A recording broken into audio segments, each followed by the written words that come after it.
एगो हमनी के मानी जा देख ली एगो भाई डीएसपी हो गेल बा एगो दरोगा तो जौन भई चरावता तौन बाएं तान के गांव में घूमता कभी बा कुछ के बिगाड़ देबो कौन खोखला सरे कौन हरे कोनो कमी नहीं खे तना गोली चलवा दे कि खोखा बेच के राजा हो जाए बोले आ वो सुरती की न जाता तब दौरी में गेहूं लेके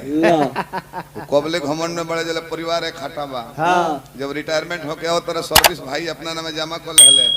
तो अब जौ लेके जाता रे खैनी किने लोग कोई त का हाल बात बड़ बेईमानी कइले हसो का करबो गलती ना आई का बुझल है रो आ गई नहीं ऐसा ही जानी एगो पियकर दूसरा के पी के अच्छा आ छत पर चढ़ल आगे आवत त हवा पाने में ऊपर देखता तले गुड़ नीचे पड़ल आगो ही गिर गई दो चार गो सवांग लो दौड़ल की टूट फूट तो ना गई जाके कहत लो का भइल भाई तो धीरे धीरे खड़ा होता हम का जानते नहीं जब पहले से का होता हम हूं तो अब के ऊपर से नीचे आईनी हमरो के बताओ ले जा कौन कार्यक्रम चलत हल पहले से हो जाला कोनो बात ना कुछ वक्तव्य होके कुछ सलाह होला तो बताई डिसीजन दी कुछ ना बाद में बात नहीं हो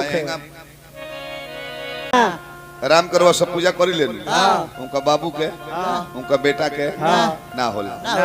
कृष्ण के पूजा होला उनका माई बाबू के पूजा होला ना उनका बाल बच्चा प्रधुमन जी के अब भोला जी के परिवार में कितना पर्व हर हर महादेव राष्ट्रपति हमें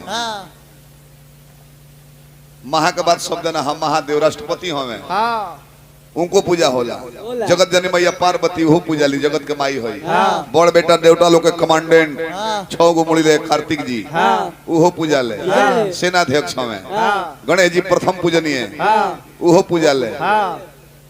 गणेश जी के भाभी कार्तिक जी के मेहरारू छठी माई वो पूजा ली गणेश जी के दूजनी धर्म पत्नी बुद्धि सिद्धि लिखल बा हमनी के रिधियो सिद्धि कहिले जा वो होलो पूजा ला दूजना बबुआ शुभ ला वो होलो पूजा ला संतोषी माता ही परिवार के वो पूजा ली आई आता ना पावर परिवार खानदान भर पावरे में बा आ तब परिवार के मुखिया के देखी राख लपेट के ध्यान में बाड़े शंभू शिक्षा ले हो जाला कि ना